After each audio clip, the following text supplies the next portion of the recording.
My fellow Singaporeans, I'm going to talk this afternoon about the PAP strategies for building a more inclusive society. It's at the core of our agenda, for Singapore.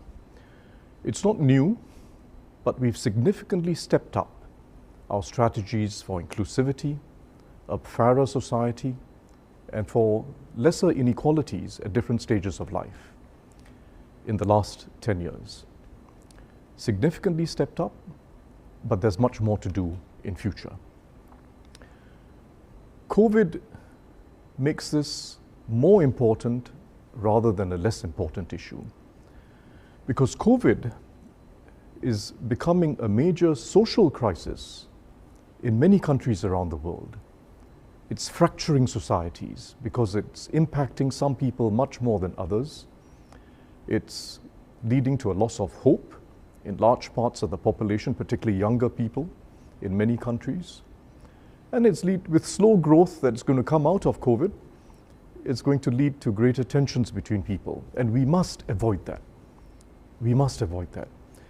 We must not only avoid the social fractures coming out of COVID, but we've got to build a society with a stronger social compact. And we can do it.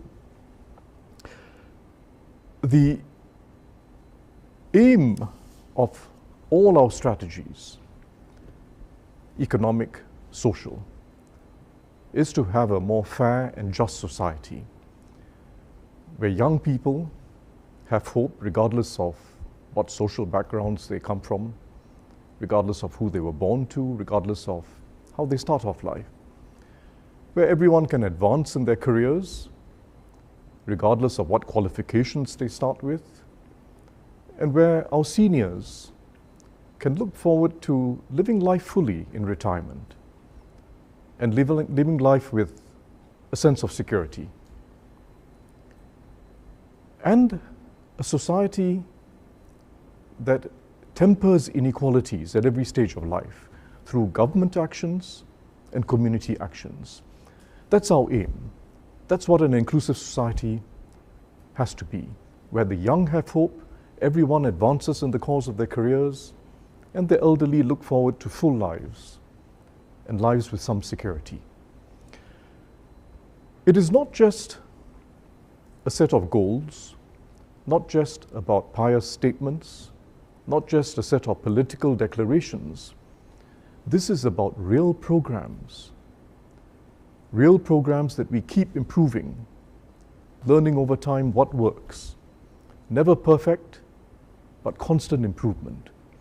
And this is about programs that can last into the next generation, because building an inclusive society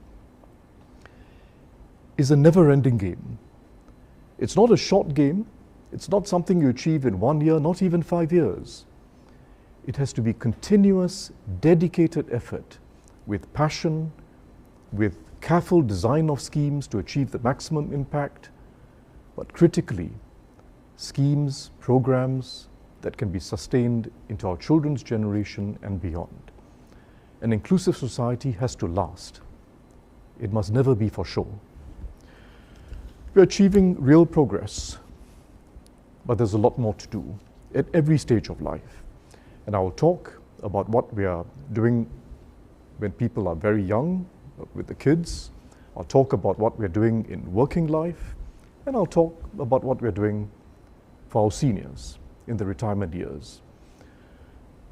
Each of these are serious topics, and I hope you'll stay with me for a while I talk through them and explain why we're designing our schemes the way they are, why they have a good chance of working, and why we have to work together as a community. Because it's not just about government, but it's about what the government does to support the community and what the community itself does to take responsibility for building an inclusive society. So let me start with the young. Social mobility is what Singapore is about. It has been about and has to remain what Singapore is about. And it starts from the youngest years. Most of life's inequalities start when kids are at a very young age. And we have to do a lot more to reduce life's inequalities by intervening when kids are young, working with the families, working with professionals and social work professionals and others, and giving everyone a chance to have hope, to catch up regardless of where they start from. It requires a sense of realism,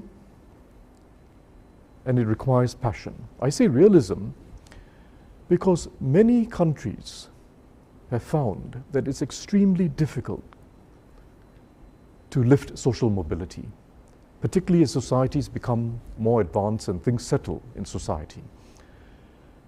A lot of money has gone into it in many countries, but the results have been very limited in the US, in the UK, in Europe.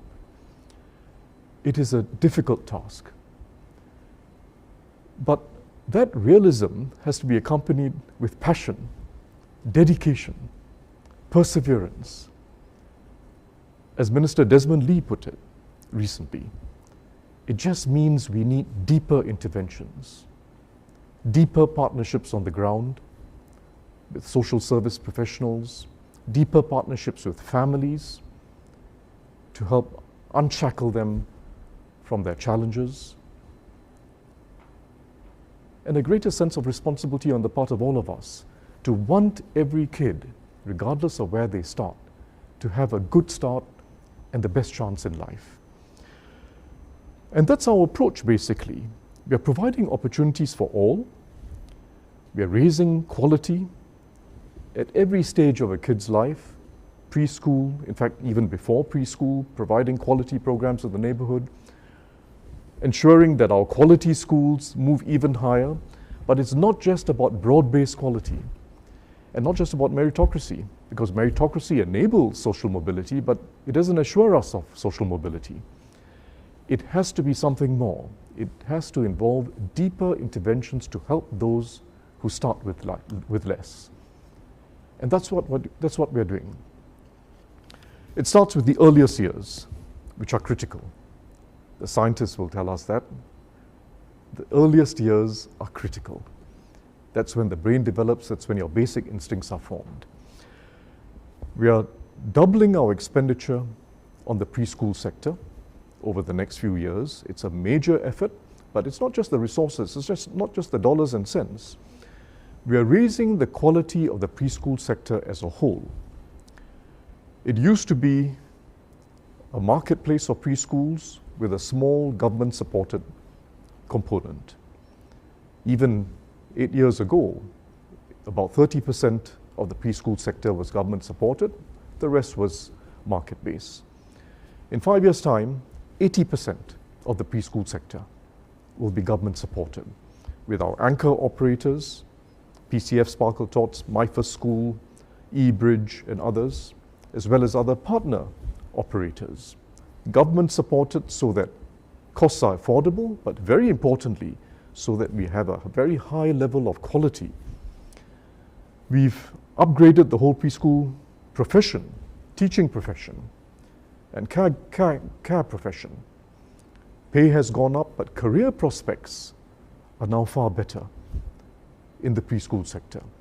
We've started the National Institute for Early Childhood Development, just like the NIE for school teachers, to also raise standards and spread high quality across the system.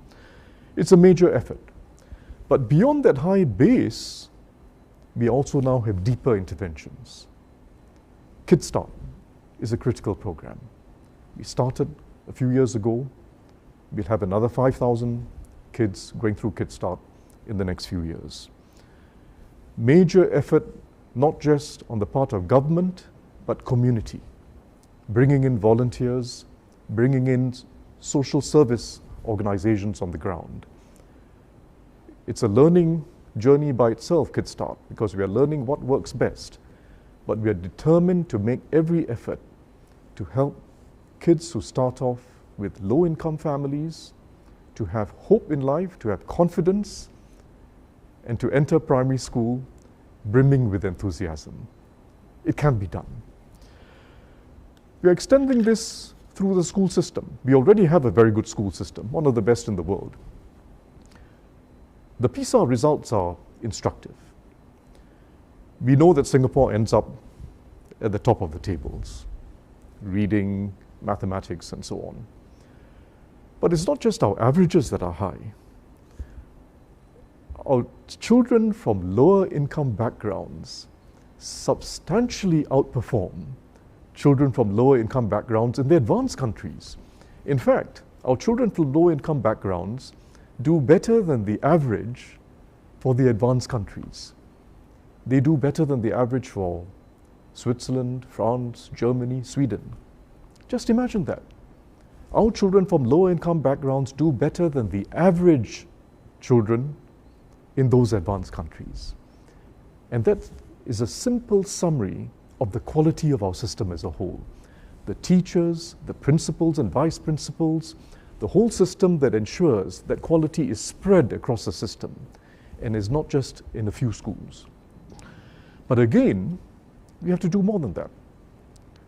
Do more than provide a high base of quality.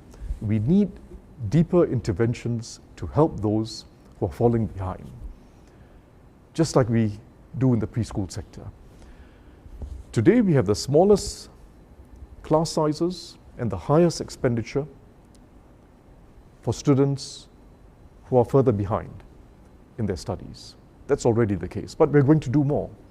We're hiring more teachers, more teacher counselors, more professionals of every type to be in our schools to strengthen the whole school team to help every student in need. If a student is in need, we'll make sure that he or she is supported. And it requires not just support in the classroom, but outside the classroom. We're going to step that up in the next few years. We're also preventing a digital divide. Substantial step up in resources to ensure that everyone, no matter how poor your family is, has broadband, has a laptop or a computer at home to use. $6 a month for broadband. And in fact, if you're on the MOE financial assistance scheme, you don't have to pay for your laptop or computer. We're also reducing the differentiation between children when they're young. We've evolved significantly from the old streaming system. We first did away with primary school streaming more than 10 years ago. Now we are moving towards full subject-based banding in secondary schools, moving away from the whole streaming system. It's an educational aim because it helps students to discover their strengths in specific subjects rather than be categorized as strong or weak overall. But it also has a social aim. It also enables students to mix more with each other and to interact more with each other as they grow up, and never think that I'm stronger than someone else or I'm weaker than someone else as you grow up. We all have strengths and weaknesses. We've got to know each other. We've got to grow up together and interact with each other as much as possible. And that too is an important objective. So those are the younger years. We are achieving progress, but there's more to be done.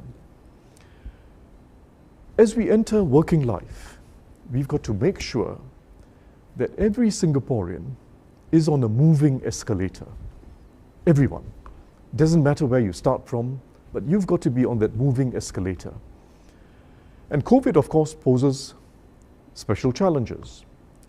We've got to make sure, as DPM Heng Swee Keat says, that today's generation of young people entering the workforce do not become a lost generation or a COVID generation, where they not only miss out on the first step, but their incomes, their skills journey is permanently diminished. And we will make sure that doesn't happen in Singapore. We'll have to make sure that middle-aged Singaporeans and mature workers do not find that the escalator has suddenly stopped midway through their career.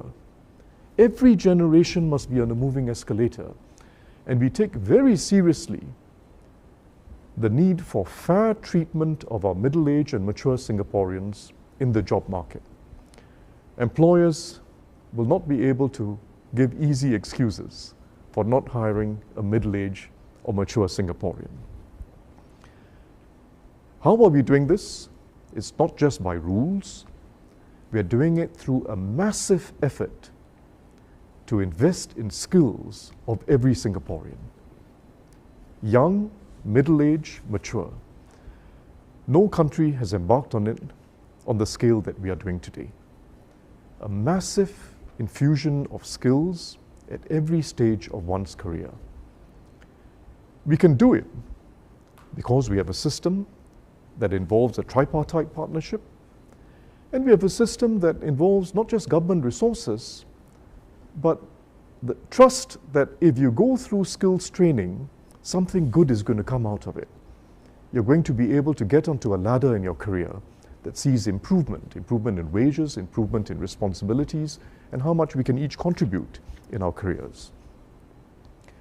But the first order of business is to prevent unemployment from spiraling up in Singapore.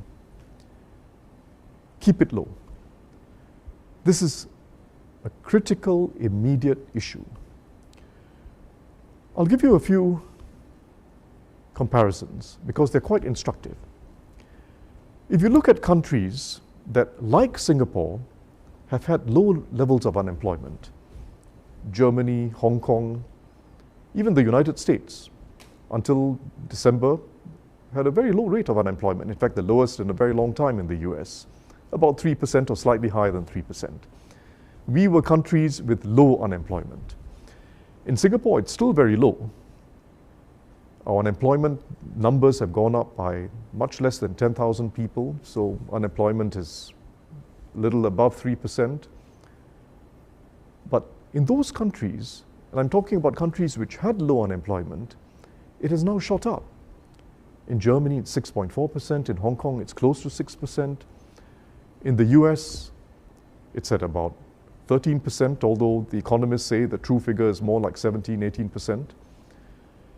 If we had that increase in unemployment that even Hong Kong and Germany have seen, and those are well-run economies, if we had that increase in unemployment, we will have today not less than 10,000 people more becoming unemployed, but 60 to 70,000 Singaporeans becoming unemployed.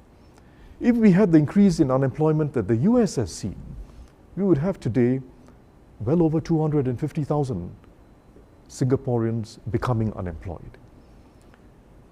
How have we avoided that? There is, of course, the job support scheme.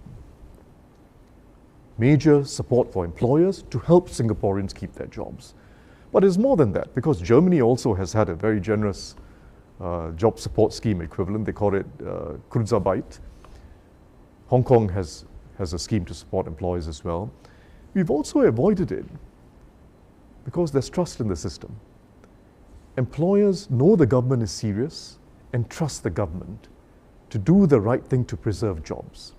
And Singaporeans themselves are responsible for this state of affairs, of keeping unemployment down, because they themselves have been skilling themselves over the years and are playing their part. So that's our system. Tripartite coordination, trust in each other, and everyone knowing that the government will do what it takes to ensure that we do not see what happens in all these countries. And I haven't spoken about the worst examples, by the way, around the world. I've chosen examples of countries which had low unemployment, but we want to avoid what they have seen. Avoid 60 to 70,000 more Singaporeans suddenly becoming unemployed, let alone 250,000. It is a major effort. The National Jobs Council is hard at work, but I think our basic approach is worth summarizing. Far better that we put government resources into subsidizing jobs and skills than into subsidizing unemployment. $2 billion jobs and skills package. Far more beneficial to Singaporeans than a $2 billion unemployment benefits package. They're both aimed at helping people who lose a job, but far better that we help him or her get back into the workplace, if ideally for a permanent job. If there's not enough permanent jobs in the short term, then be on an attachment and get some structured training that provides a pathway to a permanent job. far better that way, because then people feel they are useful, they're picking up new skills, and they've got a pathway to a permanent job in future. That's basically our approach. And of course, it's supplemented with a COVID support grant while people have seen a significant hit to their incomes or lost their jobs, and supplemented by even grants for those who want to start new businesses. And some of our unemployed are in fact starting new businesses, and they have grant schemes available for them. So that's basically the first and most immediate challenge. Avoid a surge of unemployment in Singapore. But there is a broader, longer-term challenge. We've got to sustain something that's been going well in Singapore, and that is the upward movement in incomes on the part of the majority of Singaporeans. The average Singaporean, the person, what they call the median worker, median income earner, the person right in the middle of the income ladder, has seen a very significant increase in incomes in the last decade. In fact, by 1/3, about 32%. 32% increase in incomes in real terms after accounting for inflation. 10 years ago, median incomes were about $2,900. Now in nominal terms, it's $4,600. After adjusting for inflation, it's still 32%. Very substantial increase. Very few countries at the same level of development as Singapore, the same advanced country status, have seen that continuous increase in incomes. How is it achieved? Fundamentally, because we have raised productivity. One of the urban myths that circulate every time we have elections is that we failed on our productivity journey. It's just not true. We had a tough decade at the start of the 2000s. That first decade of the 2000s was a tough one for productivity. We had barely 1% productivity growth.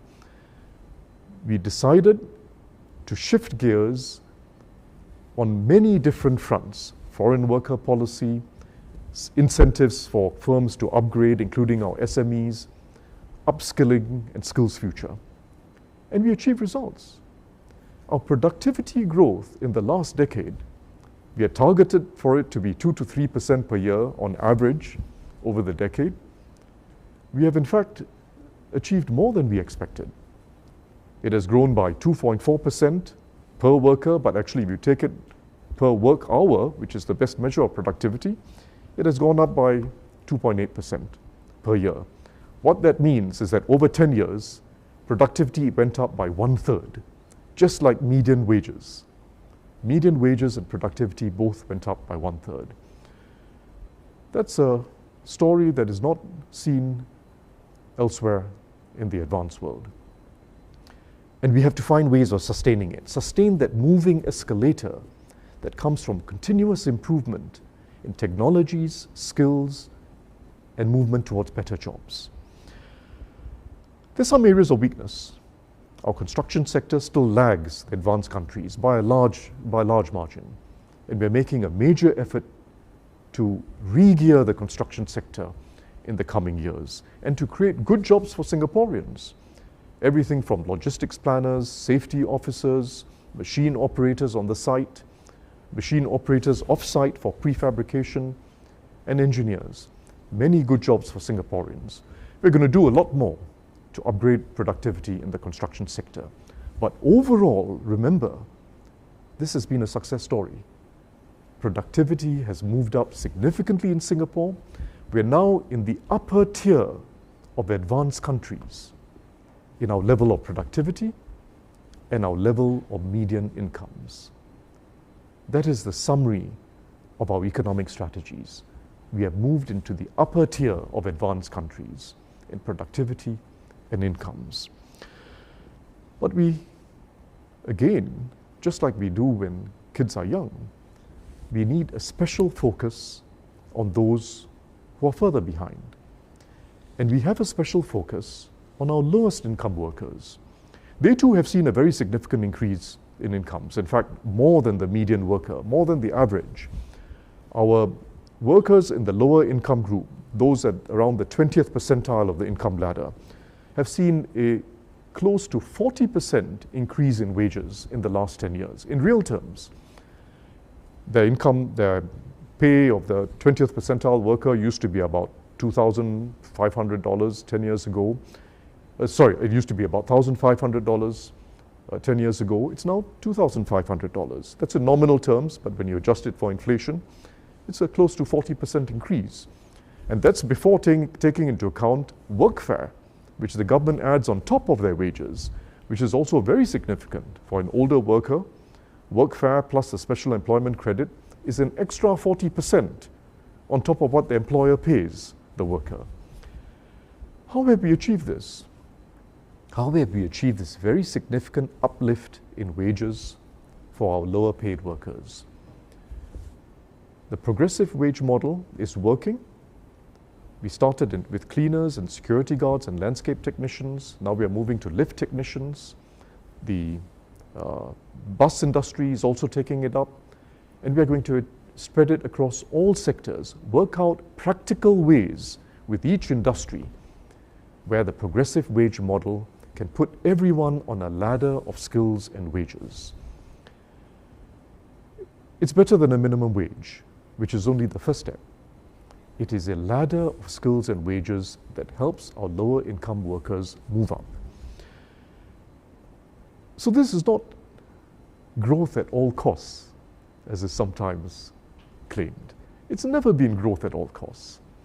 It's growth to provide quality jobs for every Singaporean, and particularly for those who start off with low-paid jobs. It is growth to enable them to move up the ladder with skills, better respect for the job, and a sense that they are able to contribute together with everyone else. It's leading to a more equitable workplace. Step by step, we've been doing this. We haven't gone for dramatic moves all of a sudden. And why? Why are we doing this step by step and with great care in the design of these schemes? Because our aim isn't just productivity growth and wage growth for those who have jobs. Our aim is also to prevent large numbers of people from losing their jobs. We're doing something that not many countries do. We want to achieve very low rates of unemployment as well as a good rate of growth of productivity and incomes. Some countries achieve low unemployment by having everyone at work but not seeing much improvement at work. Some countries go for restructuring of the whole economy. Technology replaces workers, workers leave the workforce, unemployment goes up. We've got to avoid both those options.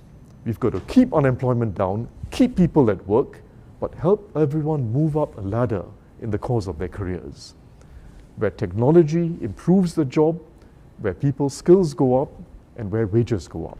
That's our approach. Provide jobs for everyone, but give everyone better jobs over time. And that requires a step-by-step approach, not a sudden or drastic approach that risks people losing their jobs, but a steady approach that gives people confidence that they're improving in their jobs and gives employers confidence that the government is going to work with them to help them to upgrade productivity, particularly in our SME sector, so they don't have to shed workers, but they can improve jobs and see their profits stay afloat at the same time. Over time, what this will also mean, as wages go up for cleaners, security guards, and in fact a whole layer of workers who were previously doing low-paid jobs and now have to move up. Over time, what this will mean is that some costs will go up. The cost of conservancy in a condominium, the cost of cleaning and office premises, costs will go up. And all of us as Singaporeans will have to pay slightly higher costs. But that is a small cost to pay for building a fairer and more equitable society where everyone is moving up together. It's a small cost to pay. We pay a much larger cost if we end up with a divided society. We have to avoid that.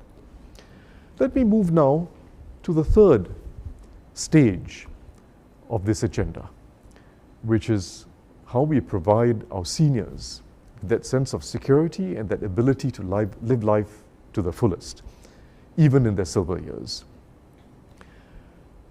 I want to talk about this briefly because every time we have an election, we have very nice sounding promises on what should be done to help seniors. Everyone should be able to take their money out of the CPF. People should get their payouts from the CPF much earlier. Government should pay for healthcare costs, either by paying for Medishield premiums for everyone or some other ways of paying for healthcare costs. And these, it's not surprising that this comes up in elections, but I just want to explain that many of these measures will end up hurting the people they're trying to help. And let me just explain this briefly. In country after country, if you attempt to do away with a social security system where government takes responsibility and ensures that people have enough retirement savings and the savings will see them through their senior years, if we just leave it to individuals, what you find is that society becomes more divided and it becomes more unequal in the years when people are the most vulnerable, which is their older years. It happens in society after society.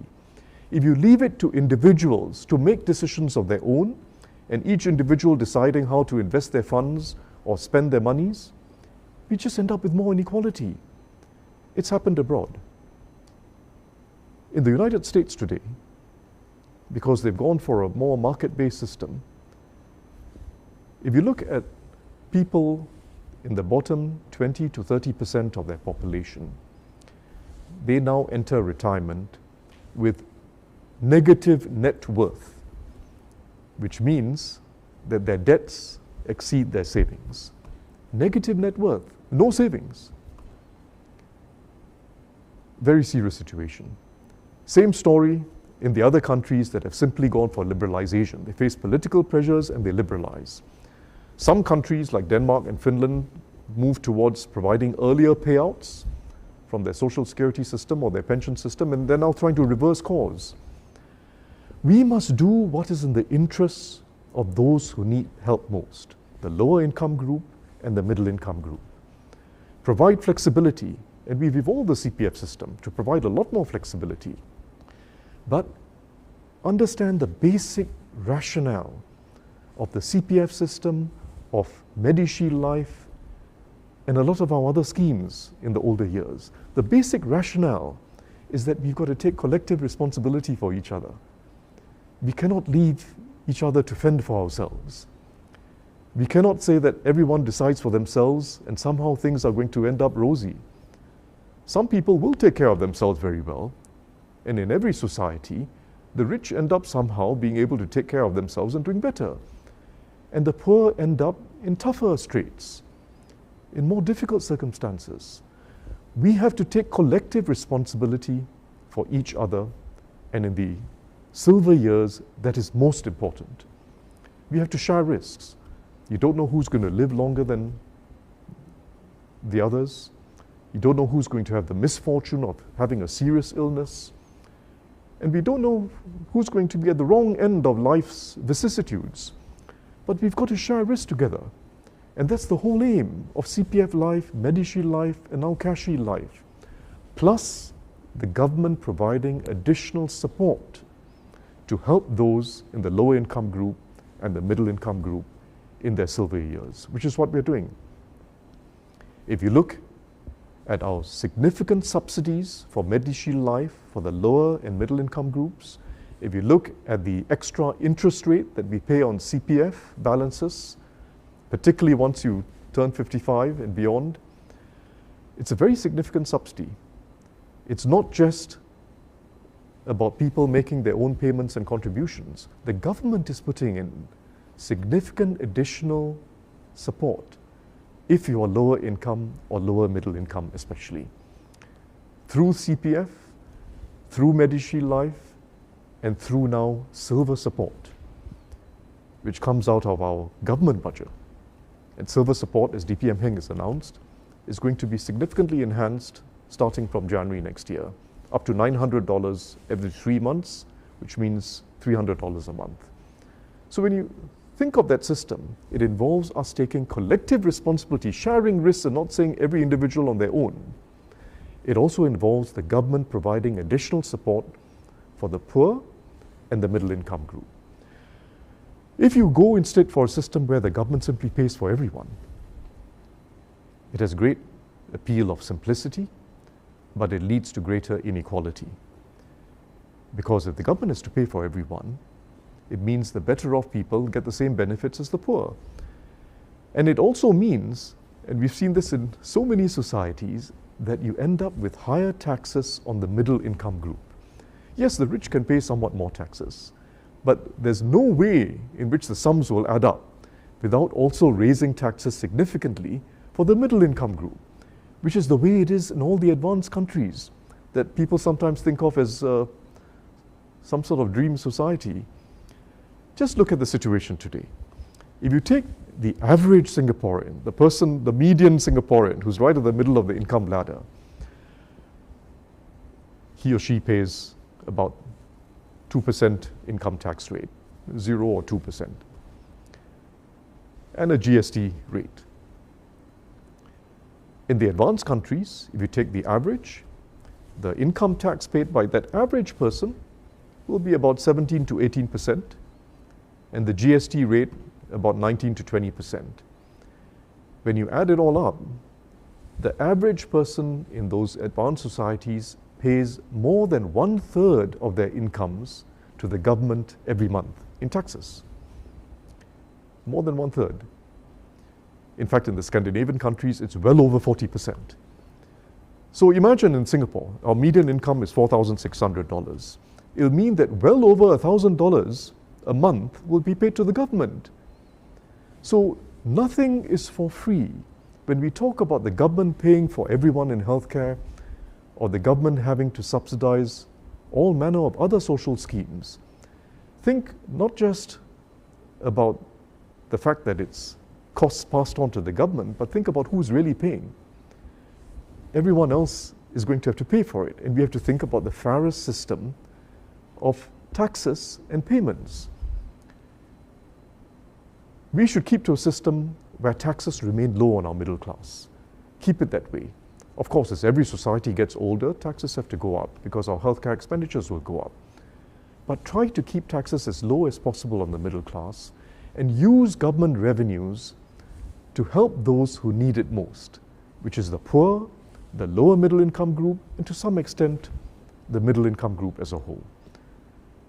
Don't just raise taxes across the board because government should pay for everything. It's a very important point. Some promises look appealing, but they actually lead to greater inequality over time. Think hard about the need for a fair system, a progressive system, and a sustainable system. And that's basically what we're trying to achieve in Singapore.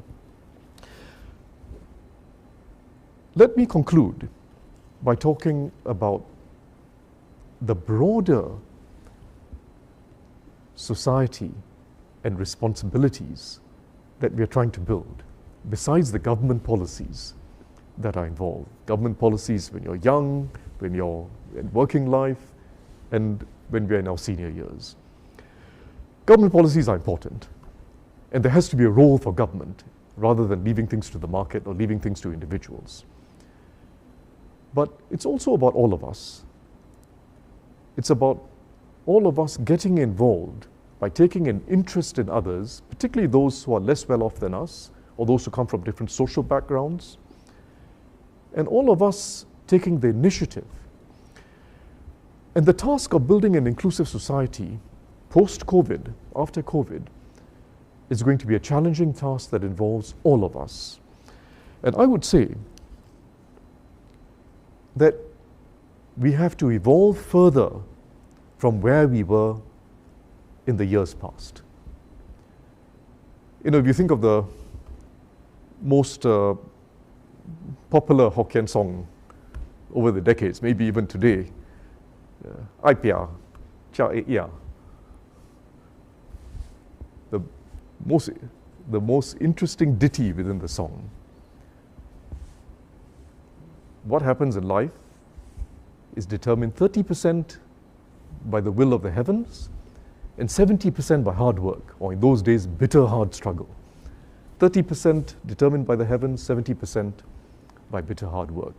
I think we should retain a social ethos where people work hard for themselves, take responsibility, and take pride in standing on their own feet. But you can't rely on the heavens. You can't leave people to fend for themselves either. That 30% has to be community. We have to take collective responsibility for each other.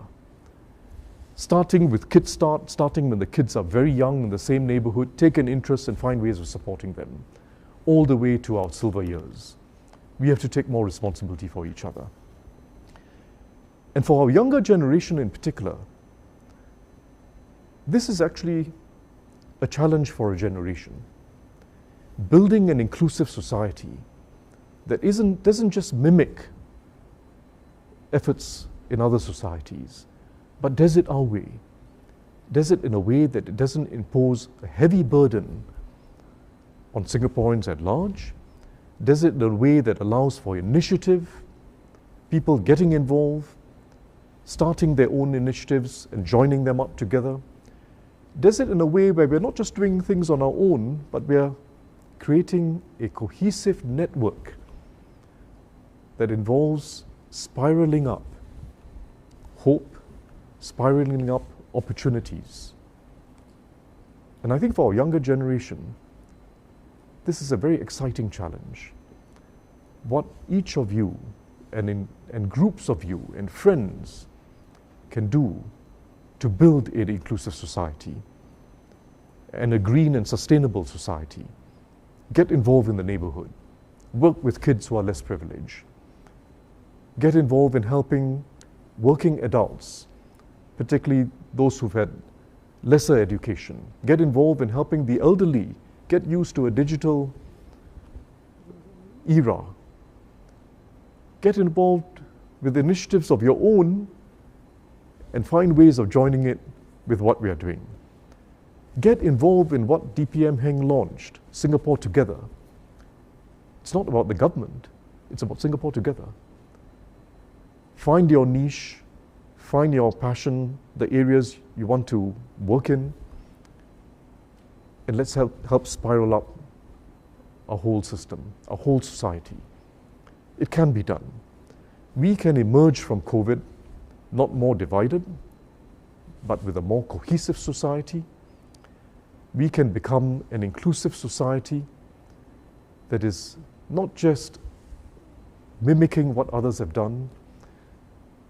We can become a society which is inclusive for the next generation, not just today. And we can become a much more deeply multiracial society, which is a journey of its own that we have to pursue. We can become a better Singapore. Thank you.